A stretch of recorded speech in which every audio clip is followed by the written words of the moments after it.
I'm Rory. I'm the co-founder and CEO of Safe Surfer, and we're really excited to be able to launch this kids-safe smartphone in partnership with Samsung. We've been working really hard on it just to make sure that from a privacy, safety, and security perspective, that we've really got an awesome solution for parents. So I started Safe Surfer about 8 years ago, just as a parent myself, just really concerned about the dangers online with a friend.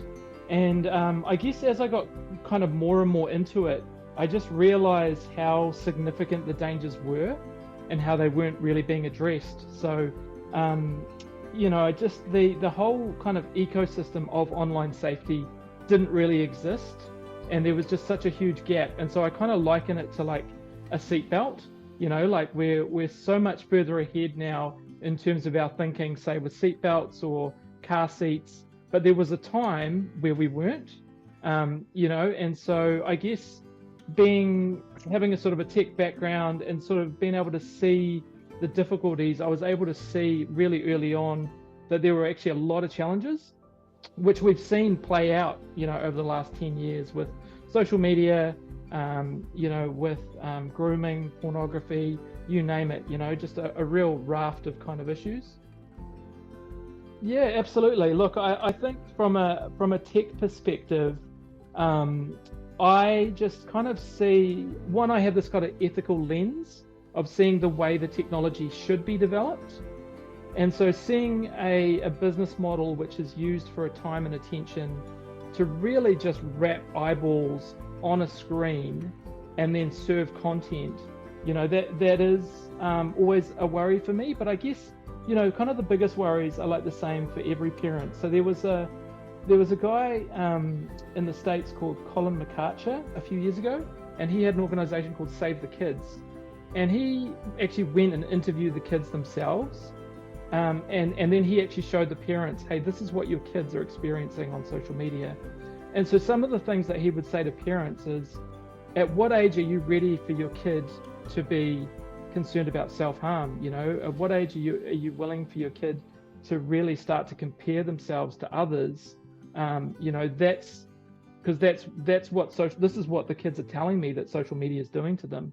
And so I think, there is a real problem that we have in terms of what our kids are seeing at a really young age, the exposure of what they're seeing, and how that's affecting them. So for me, kind of early on, it was more about kind of explicit content, because I was like, why don't we have safeguards around kids just being able to see explicit content?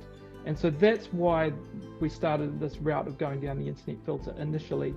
And I still maintain that, because if a child sees pornography, the damage of that exposure is greater than any other content, and so we must do everything we possibly can to stop that.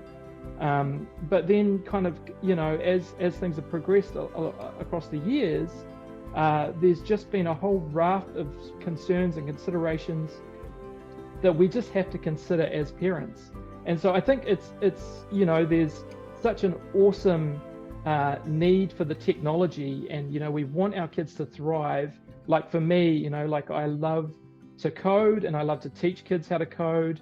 I love all the really awesome aspects of technology, but it's just been about how do we give them that without them having access to all of this other stuff. Yeah, absolutely. So the KidSafe phone is a KidSafe smartphone that we have developed with Samsung. So Safe Surfer and Samsung have kind of developed this in conjunction with each other. A lot of the tech is underpinned by Safe Surfer. So Safe Surfer, over the last eight years, kind of as a parent, I guess, I've really been kind of able to work out the technical problem or the technical challenge. And so, what I say with parental controls is that they're really just sort of an afterthought. So again, because we haven't embedded that safety in by design, we've never really had safety kind of put in at the inception or when we've actually created a feature or a phone. And so what this does is it puts the safety in the heart of the phone.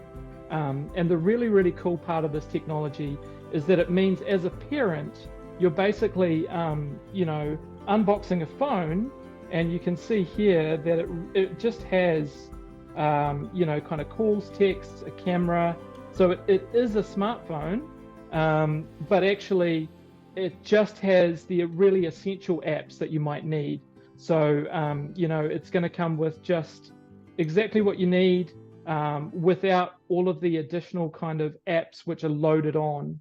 And so it means then that you as a parent can grow with your child. So at some point you might decide, I want to add a web browser. At some point you might decide, I want to add the App Store. And so those apps literally don't exist on the KidSafe smartphone until you go into the Safe Surfer dashboard and you actually unlock them. And from that point on, then it also becomes highly monitored. So it's monitoring for dodgy keywords, and it's got kind of some nudity detection stuff on the screen, which will alert parents if there's any kind of concerns that are happening. And so is it the first in the world? Because of the partnership between Safe Surfer and Samsung, it's the first in the world from that respect. It's been an awesome journey just figuring out the kind of the tech problem. And so as part of that, we've rolled out solutions for Android, we've rolled out solutions for Apple over the last 8 years. And what we found is that Apple have basically cut off companies like us all around the world and made it really, really difficult. And so the Apple route has never really been an option. But what I have always been aware of is just how good the Samsung Knox technology is. And so for a number of years, it's something that I've wanted to do. And it actually took a couple of really concerned parents to contact me and say, hey, we really need to be considering a kind of a kid-safe smartphone or something like that. And so I started kind of thinking about what I could do. And then I approached Samsung just from a technical perspective of saying, hey, how can we leverage the Samsung Knox technology? Because I know it's the most secure way to deliver these changes to these devices. And then they also were hugely concerned about child safety. And they've got lots of parents in their, in their organization. And so then they got it really excited about it. And then we basically decided, well, let's team up together and produce this solution for New Zealand families. So I think that was kind of the start of it, was one, I had a background of knowledge of knowing that Samsung is really the only platform in the world that you can actually do this on. There is no other platforms. So I'm pretty blunt with this, but don't buy your kids an iPhone.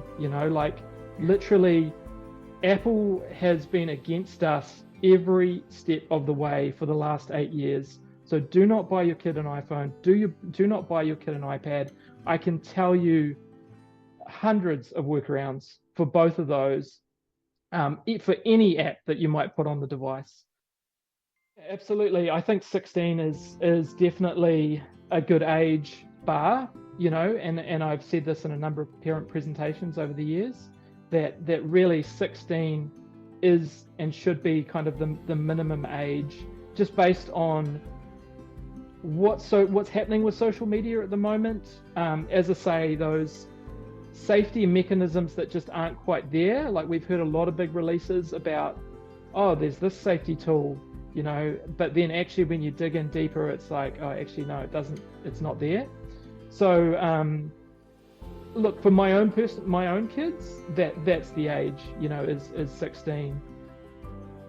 It's a really tricky, so that this whole legislation piece and at what age, it's actually a really hard conversation, which is why there's still a lot of push happening, and there's still not a lot happening, particularly in New Zealand. And the reason for that is, I guess, things like age estimation, age verification, all those types of things. There's something that's required, so you've got to take a photo or something, and so it just means that there's privacy concerns, and with the way that tech has been mismanaged to date, it's like, how do you actually then want to trust tools which are actually going to do that kind of thing. So I think it is a really hard question.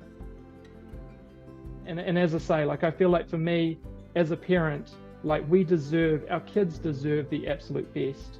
And we really need to be concerned about their time and attention, because that's what's been invaded, is their time and attention constantly and from a very young age. And so that's why I think it's really important and really awesome the work that you guys are doing, because it's so important that there is a collective action that takes place, like we have, and really it's only in the last couple of years that this has started to finally come out of the woodwork, and people are finally starting to actually go, we need to push back, we need to actually have a delayed approach to parenting, and we can't just be sucked into the vortex that all parents are at the moment of giving kids a phone, because the reality is that 80% of kids currently are given a smartphone by the age of 11, and we must get fully functional phones out of the hands of kids, and develop this delayed approach, develop this delayed technology.